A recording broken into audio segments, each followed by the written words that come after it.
자녀가 있으니까 세금 혜택은 당연히 받고 있다고 생각하십니까? 그런데 혹시 올해부터 소셜 시큐리티 넘버 요건이 바뀐 건 알고 계시는지요? 배우자가 텍스 아이디만 갖고 있다면 작년까지 받던 크레딧을 올해는 못 받을 수도 있습니다. 2025년 BBB 액트로요, 차일드 텍스 크레딧이 자녀 1인당 2,200불로 올랐습니다. 하지만 동시에 소셜 시큐리티 넘버 요건이 강화되면서 특히 한인 가정 중에 배우자의 신분이 소셜 넘버가 없는 경우에는요, 갑자기 이러한 차일드 텍스 크레딧의 혜택을 잃을 수 있는 상황이 됐습니다. 그리고 또 이혼 가정에서는요, 자녀 크레딧을 누가 받는지의 문제가 서류 하나를 놓치면 수천 불의 세금 혜택을 통째로 날릴 수 있는 그런 위험한 영역이 되었습니다.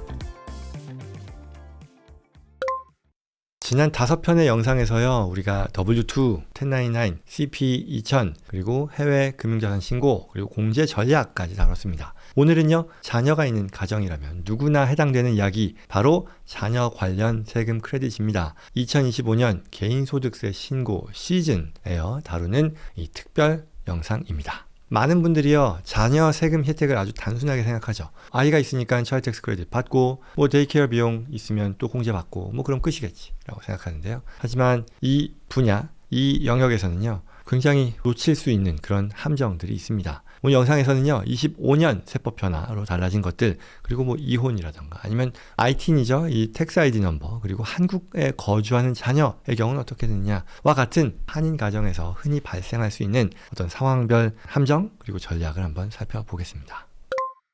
자, 2025년 차일드 텍스 크레딧 무엇이 바뀌었는가예요. 우선 핵심 숫자부터 정리를 하면요, 이 BBB 액트로 인해서 차일드 텍스 크레딧 넘버가 숫자가요, 자녀 1인당 2,000불에서 2,200불로 인상됐습니다. 그리고 2026년부터는 또 인플레이션에 연동돼서요, 이 금액도 계속 또 조정이 되게 되었습니다. 그래서 이 금액을 보면 뭐 자녀 1명이 2,200불, 2명이면 4,400불, 3명이면 6,600불, 굉장히 크잖아요. 그래서 자녀가 많은 가정일수록 이러한 크레딧의 영향이 크다. 환급이 가능한 부분, 특히 이제 환급이 가능하다는 것은 내가 낸 세금보다 더 많은 환급금이 됐을 때 추가로 받을 수 있는 걸 말하는데, 이 어디셔널 차일드 텍스 크레딧이요, 이건 자녀 1인당 최대 1,700불입니다. 다시 말씀드리지만 이 금액은 여러분의 세금이 원래 없었더라도 추가로 정부로부터 현금을 받을 수 있는 그런 금액을 말합니다. 다만 이제 이러한 어디셔널 차일드 텍스 크레딧 ACTC를 받으려면 근로소득 earned income이 최소 2,500불 이상이면서 또 2,500불 초과분의 15%가 환급액으로 계산된다라는 뭐 이런 조건은 있습니다만,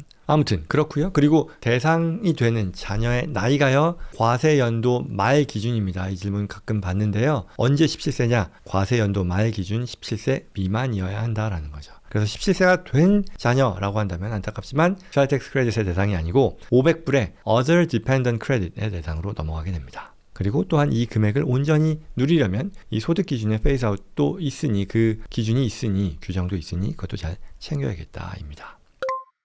그럼 이제 두 번째 더 중요한 부분일 텐데요, 바로 소셜 시큐리티 넘버의 요건이 강화되었다는 겁니다. 가장 큰 변화이자 조심스러운 부분이겠죠. BBB 액트로 인해서요, 2025년부터 차일드 텍스 크레딧을 받으려면요, 자녀의 소셜 시큐리티 넘버뿐만 아니라 이러한 크레딧을 청구하는 이 납세자 본인의 소셜 시큐리티 넘버도 필요합니다. 그래서 부부가 공동으로 신고한다라고 하면 최소한 한 명은요, 이 한 명의 배우자는 취업 가능한 소셜 시큐리티 넘버를 가지고 있어야 한다라고 합니다.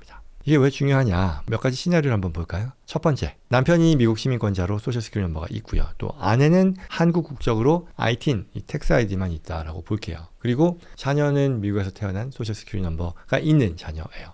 그러면 이 경우에 부부 공동 신고를 하면 어떻게 될까요? 남편의 소셜 시큐리티 넘버가 있으니까 또 자녀도 있으니까요, 차일드 텍스 크레딧 받을 수 있습니다. 두 번째 시나리오 한번 볼까요? 부부 공동이 모두 이 텍스 아이디만 있어요. 그리고 자녀는 미국 출생이어서 소셜 시큐리티 넘버가 있다고 쳐요. 그러면 어떻게 되냐는 거죠. 25년부터는 이 차일드 텍스 크레딧과 그리고 어디셔널 차일드 텍스 크레딧 둘 다 받을 수 없다라는 거죠. 작년까지는 이게 자녀의 소셜 시큐리티 넘버만 있어도 됐었거든요. 근데 올해부터는요, 부모 중에 최소 한 명은 소셜 넘버가 있어야 된다는 거죠. 그래서 이 경우에는 대신에 이제 받을 수 있는 크레딧 혜택은 자녀 1인당 500불의 Other Dependent Credit은 받을 수 있는 건데요. 뭐 이거는 좀 TMI이긴 하지만 환급이 안 되는 비환급 크레딧이라는 또 한계가 있습니다. 자, 그 다음에 세 번째 주제일 텐데요. 이런 질문 가끔 받습니다. 한국에 있는 자녀들은 미국에서 이 차일드 텍스 크레딧 받을 수 있느냐라는 거예요. 아이가 한국에서 학교를 다니고 있다라는 거죠. 답은 뭐냐면요. 사실 굉장히 심플합니다. 안 돼요. 왜냐하면 차일드 텍스 크레딧 받으려면요. 자녀가 해당 과세 연도의 절반 이상을 미국 내에서 납세자와 함께 거주해야 됩니다. 그래서 한국에서 학교를 다니느라고 1년의 절반 이상을 한국에서 보낸 자녀라면 이 거주 요건을 충족 못하겠죠. 그래서 자녀가 뭐 미국 시민권자고 소셜 시큐리티 넘버가 있다 하더라도 마찬가지입니다. 왜? 거주 요건이라는 건 별개의 조건이니까요. 물론 여기서도요. 다만 이 17세 미만의 미국 시민권자 그리고 거주자이지만 거주 요건만 충족 못하는 경우는 앞서 얘기한 이 500불의 Other Dependent Credit은 받을 수 있는 경우가 있으니까요. 이건 조금 뭐 개별 상황에 따라 달라지니까요. 꼭 잘 따져보셔야 됩니다. 또는 전문가와 확인을 하셔야겠죠.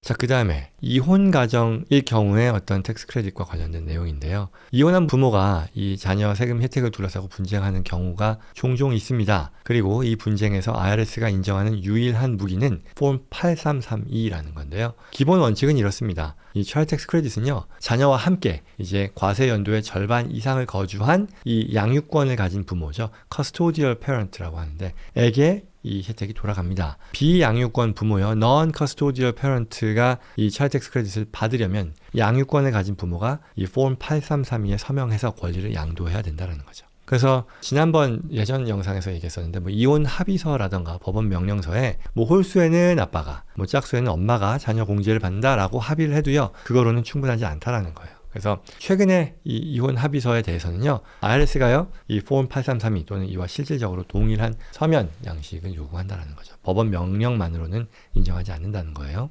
그리고 또 추가로 이건 좀 전문적인 내용이긴 하지만 그래도 또 말씀을 드린다면 이 폼 8332로 양도되는 것과 양도되지 않는 걸 또 구분해야 되는데, 양도되는 거는요 앞서 말씀드렸던 이 차일드 텍스 크레딧 그리고 어디셔널 차일드 텍스 크레딧 그리고 어더 디펜던트 크레딧이에요. 그리고 이 8332로도 양도되지 않는 것은 이 세대주, 그러니까 애가 있으면은 내가 헤드 오브 하우스홀드로 신고할 수 있잖아요. 이러한 자격 안 되고요. 그 다음에 earned income 크레딧도 양도 안 되고요. 그리고 child and dependent care credit이라고 하는 이 자녀 교육비 발생하는 그 텍스 크레딧, 이것도 양도되지 않는다. 이런 것들은 자녀와 실제 거주한 양육권 부모만 받을 수 있다입니다.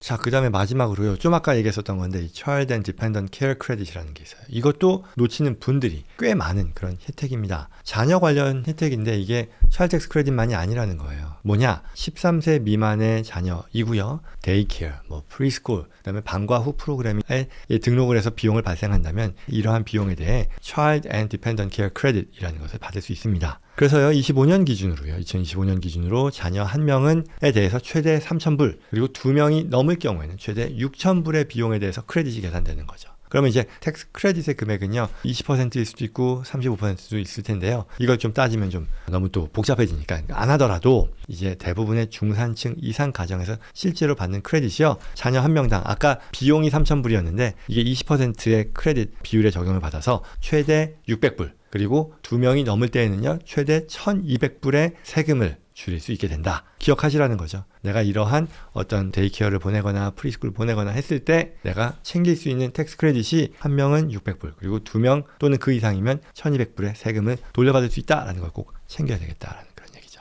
그래서 이러한 크레딧은요 특히 맞벌이 부부한테 중요하거든요. 부부 모두 근로소득이 있어야 받을 수 있고요. 또 물론 여기서 맞벌이라는 것은 풀타임 학생인 경우도 포함합니다. 그래서 자격이 되니까, 그래서 자녀와 앞서 말씀드린 것처럼 실제로 함께 거주하는 부모, 만약에 이혼을 했다면 그 경우에는 그렇게 거주하는 부모가 자격이 있다는 것까지 다시 한번 말씀드립니다. 결론입니다. 오늘 내용 정리하면요. 첫째, 2025년 차일드 텍스 크레딧이 금액이 자녀 1인당 2,200불로 올라갔고 환급 가능한 이 어디셔널 차일드 텍스 크레딧은 최대 1,700불이다라는 거예요. 하지만 또한 중요한 것은 올해부터는 부모의 소셜 시큐리티 넘버 요건이 강화됐으니까 ITIN, 이 텍스 아이디만 있는 가정은 자격을 반드시 재확인해야 된다는 얘기고요. 두 번째, 그리고 한국에 거주하는 자녀는 비록 미국 시민권자라 하더라도 거주 요건이 미충족되기 때문에 차일드 텍스 크레딧 대상이 되지 않을 수 있다는 것이고요. 세 번째, 이혼 가정일 경우에 자녀 크레딧은요 폼 8332 없이는 이 비양육권 부모가 받을 수 없다라는 것, 이혼 합의서 법원 명령서로는 안 된다라는 것이고요. 그다음에 네 번째, Child and Dependent Care Credit까지 챙기면 추가 혜택이 늘어난다라는 것이고요. 그리고 이 비율이 또한 26년부터는 더 높아지기까지 하니까요 25년도 챙기고 26년도 챙겨야겠다라는 그런 얘기입니다. 자, 그래서요 차일드 텍스 크레딧 뿐만 아니라 이런 차일드, 자녀 관련된 세금 혜택은요 단순히 숫자를 채우는 게 아니고요, 소셜 시큐리티 넘버, ITIN, 차이, 거주 요건, 이혼 후의 양육권 배분, 크레딧별로 다른 자격 요건, 뭐 이런 것까지 다 봐야 되는 그런 영역이다라고 해야겠죠. 그리고 특히 이제 우리 한인 가정의 경우는 뭐 크로스 보더, 한국 미국의 이슈까지 겹치는 경우들도 종종 있으니까요. 그런 부분들을 잘 챙기려면 유심히 보던가 아니면 이에 대한 경험이 충분한 전문가와 함께 하는 게 필요하겠죠.